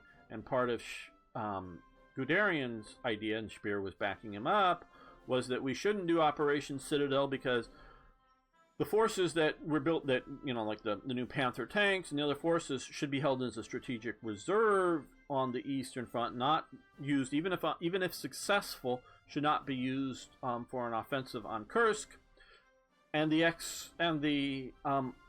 keeping the stuff that they had been building up for, reserve here, would then allow the extra production to build up for a reserve for the known eventual second front that he wanted to build up, and Speer wanted to build up a reserve for properly built armies for the West.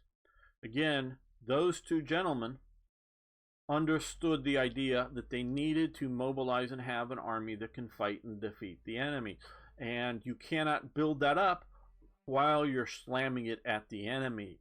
You can do good defensive battles, sort of shift and maneuver and parry and keep from being trapped, and when things start to look a little bad, retreat back out, and maybe the Soviets will overextend themselves, and you can counterattack rapidly if you have the forces immediately ready to counterattack, not have to build up or wait a day, an hour, a month, or whatever. You're immediately ready to be able to counterattack because you retreated before, not stand to the last man. Nope. Oh, they're coming. Let's retreat. Oh, they followed us, and then we cut up a couple of divisions and do a lot more damage to them. Hitler wasn't ready for that, and mentally. But Guderian and Speer were trying to build an army that could do that. Now, they weren't going to let him, and the Allies weren't going to let them, and that they were going to constantly put pressure on Allies, and in this case, I'm including the Soviet Union. They were going to constantly put pressure on Germany. They weren't going to give them the breathing space, but that's what they were trying to do. They understood that element of the war. Again, I want to say, I'm not saying that somebody could look at, I don't know, Reeder or Donitz, or Donitz understood denying the enemy the ability to move strategically supplies in and out of Britain. Whether individually some of the officers understand what I'm saying here. So I'm not saying that. I'm saying the overall high command military thinking didn't understand it, because they would not have invaded the Soviet Union while you have Britain, because at this time it's only Britain, able to strategically move with sea power, and because scales change. We were talking earlier about the scale of the Soviet Union, and then later talking about moving in the 18th century and very early 19th century, but first 5 or 10 years of it, moving food without railroads. And if you look at Spain, Napoleon did understand building modern roads. He was building a modern road system for France, particularly. Napoleon understood that. Again, Napoleon understands a lot of things. Like I say, his Grand Army was built, it could defeat. It just, again, we won't go too deep into that, but he understood a lot of things. But Spain did not have the road system that France was building. But even the road system in France is still, under Napoleon's time, is moved by human and horse transport speeds. Sure, you can, short term, you can gallop a horse regiment around a lot faster than you can march troops, but only for a short time, because we can look at Stonewall Jackson's Valley campaign, in which he moved troops, walking troops fast, or as fast or faster than you can move horse, because horses, you have to rest them after a while. You cannot, and I don't mean just run them for 3 hours and rest them for 10 minutes. I mean like rest them for a day. If you move them fast, not necessarily gallop them, but move them fast for a day or two. You have to, at some point, let them sit for a day or two. Horses are much more delicate than humans. You can push a human harder, have them work harder, longer, with zero food for like 5 days, flat out, move for 5 days, no food, no rest, go, literally day, night, march. You do that for a day or two with a horse, he's literally dead. He'll die. His heart will burst, he will die. You can get on him, he will push, he will go, because of training and conditioning, but he will die. A human won't. Horses are much more delicate than humans. I don't know if most modern military thinkers and those who do know but don't necessarily understand the amount of the horses were used in the German military. Horses are more delicate than your soldiers that are moving around them. Horses are very delicate animals. And it could also be in like breaking their legs. There's a lot of things with horses, and some of my background brings this out. I know this. So, but we have the scale of Napoleon and moving stuff, because just at the end of the Napoleonic period, they were just starting to get steam engines practical. I almost said again, they started practical a little bit before, but in the ancient world, Alexandria, but just really getting steam engines going. But there were no railroads, no really even concepts in the Napoleonic era of a railroad. They were just starting to get some minor steamboats going, and some of the naval thinkers, were starting to think, oh, well, this might be able to scale up and become a warship at the end of the Napoleonic era. But there was no railway. So the scale that was for Napoleon too far to go, if you could close the Mediterranean off, and if, say, here is your theater of movement, or, you know, a little bit more here, of ships with mechanization and railways, you know, trucks, you know, driving trucks and railways, you're now talking with a scale that you can confront naval invasions. Now, of course, the reason the Normandy invasion was so successful was the other factor that wasn't there before, but is dependent on the other two factors, is air power. They were able to destroy the railways. They were able to, as the reinforcements were coming up, they were able to strafe and bomb the reinforcements coming up. So, but what I'm saying is had the Luftwaffe been able to control the skies, and sure, you can do raids. Dieppe failed, but a lot of commando raids did not fail. You can do raids in and out before the, you know, response time of strong strategic sense of here, but you can theoretically have a strong mobile reserve here with an air power that's going to cover it, and the idea that Britain and or America could make a major invasion anywhere. You know, I'm sort of staying away from here because that's getting too far, but strategic sense, and that's another sort of problem. But even if you do sort of win in Narvik, where does that get you? Yeah, you can bring supplies in the Soviet Union easier or something, but that is different than coming into the Mediterranean. But so that your scale changes with mechanization here. So if this is all of the front that you're having to be able to defend against, if you will, it could be a two-front war, but it's of such a limited front and scale and nature that it's reactionable to. So this is what I'm saying. So again, this is looking at this series here. Had you been able to close down, you know, the Mediterranean, had you been able to, you know, completely come out to here, and probably, you know, out to here, so that you're battling out in god-awful terrain, you know, you guys know how bad there is a railroad through here, but it's such limited stuff.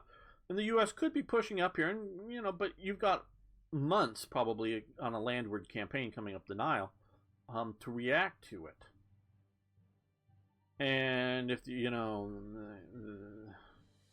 the god-awful situation here trying to come across, you've got a long ways, you know, so that you may need an army or armies, in the sense defending some of this stuff, but you're still now again talking about a land campaign, because if you have enough air power, this is, you know, too narrow to, in the World War II sense, to, oh, we're going to keep fleets flying here when you can have, you know, massive Luftwaffe coming in. No, it's a little too narrow, and especially if you can hold down here. But even if you do sort of take the mouth of this, yes, as you move up, you can bring supplies up and along, and as you able to move up and improve and have air bases, then you're contesting this space.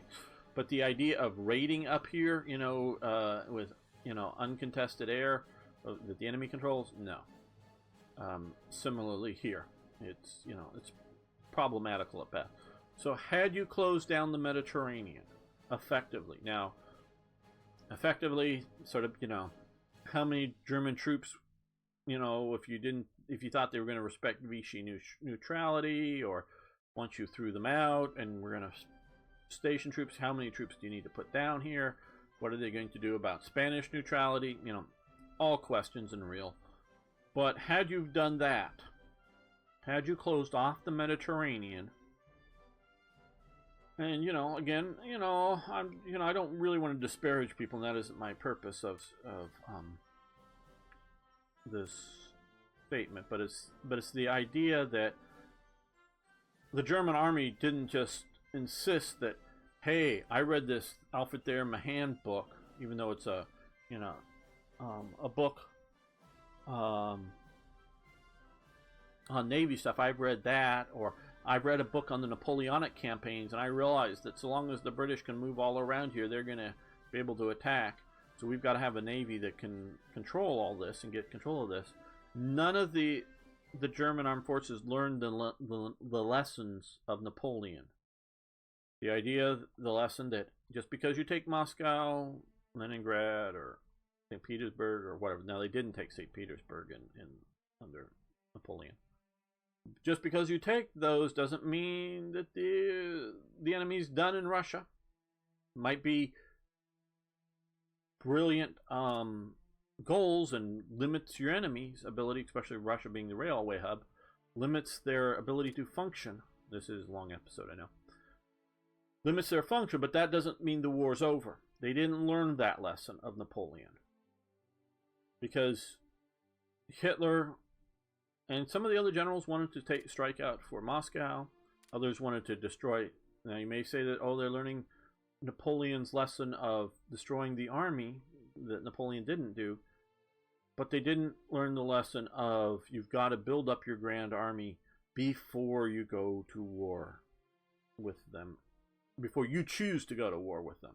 And so they didn't learn that lesson. They didn't learn the lesson of Napoleon, even in destroying the armies here, of building infrastructure, of having a preparation for what's going to happen with winter, what's going to happen when we run out of fuel, or, you know, not necessarily fuel being produced, but fuel getting to our tanks and our trucks. What's going to happen when we get out here in winter and we have no fuel, or we have no food for the horses. You know, you read Napoleon's campaign, read about it.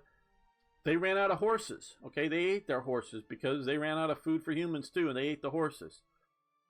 Often when they were dying because they didn't have food, they just then ate. You know, the horses died because they didn't have food, and then because horses don't live on grass. You don't ride a horse for a day and then, oh, hey, that grass over there is your lunch. You get to have that. Eat your lunch in 10 minutes. No. You put a horse out on the field, you say, oh, okay, horsey, you get this, it takes you 6 hours to eat enough grass let's say it takes you 3 hours to eat enough grass for you to live today. Oh, we rode you hard or had you pull a wagon hard? Okay, you need 8 hours to eat enough grass to replace that energy. So, and you also need to sleep too. So if you take 8 hours of sleep at night, because they're not going to eat grass at night. And so you have potentially half the day or more, depending on time of year. They're not going to be eating grass at night. So you need how many hours to eat grass? How many hours are we going to get you to tow a wagon a day? You have to have fodder. You have to have good, nutritious food that the horse can eat quickly that would be enough nutrition. Sort of oats, if you will. And also, because grass, they nibble on and move and nibble on and move and nibble on and move. It takes time. It's not like a bunch of hay that's right in front of them that they can sort of chow down on. So you have to bring the food to the horse, and it has to be like alfalfa to eat. So this is why horse units need lots and lots of food supply. And these guys didn't learn that lesson from Napoleon. And they didn't learn the lessons from Napoleon and the various British campaigns, because there was multiple. There were, the Wallachian was a disaster because it wasn't able to move rapidly out once it got bottled up. But there were campaigns in and around, because the British basically held Sicily and were raiding around in major and minor ways around the Mediterranean and all kinds of stuff. They didn't learn that lesson before going. So this is what I'm talking about. Again, I'm not saying some officer didn't know something, including a top officer. But they didn't understand that lesson enough to go, we've got to get the Mediterranean before we choose to go to war with the Soviet Union. Notice I said choose. Sometimes, wars are forced on you. Poland didn't choose to go to war with Germany. They got invaded. So, yeah. So this is fundamentally, other than, making a bad strategic political decision to go to war in the first place that caused the Great War. It was going to war, now you could say going to war against the Soviets was a political decision. Yes, but it's different in that they knew going to war with the Soviets meant war with the Soviets. They didn't know going to war with Poland meant war with Britain and France, even though Britain and France said so, just because they didn't believe them anymore. That, again, I know he's no longer president, so it's not any, just wanting to slam the person or the presidency, but that's the Obama thing with his line in the sand in Syria. You use chemical weapons, that's a red line, you cross that, that's doom on you. Oh, you did that. Oh, okay. Well, once you go for a while and people, we should maybe send supplies here, shouldn't we? We'll send supplies to Crete.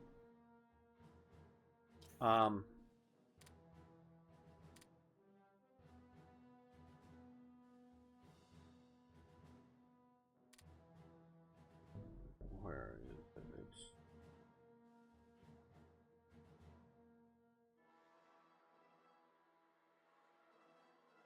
I think it's that one, isn't it?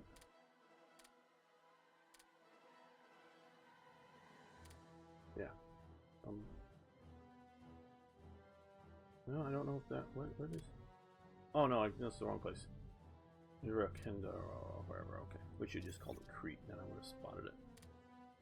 Sending supplies somewhere else in Greece.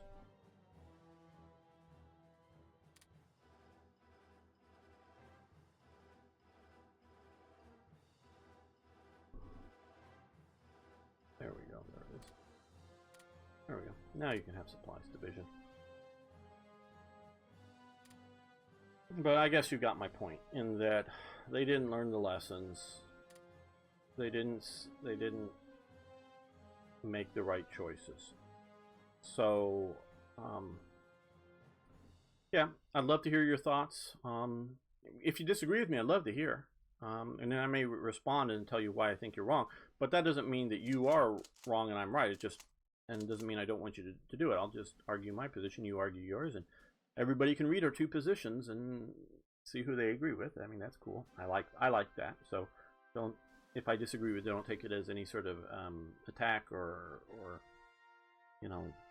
disagreement with you as a person. It's just I may have my positions. So that's my understanding of strategic warfare and the problems of going after the Soviet Union. I want to thank you for watching. I want to thank you for liking the videos if you would.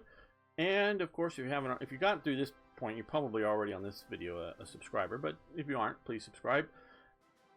And like I say, post comments, questions, suggestions, corrections. Love hearing from you. See you next time for more Hearts of Iron.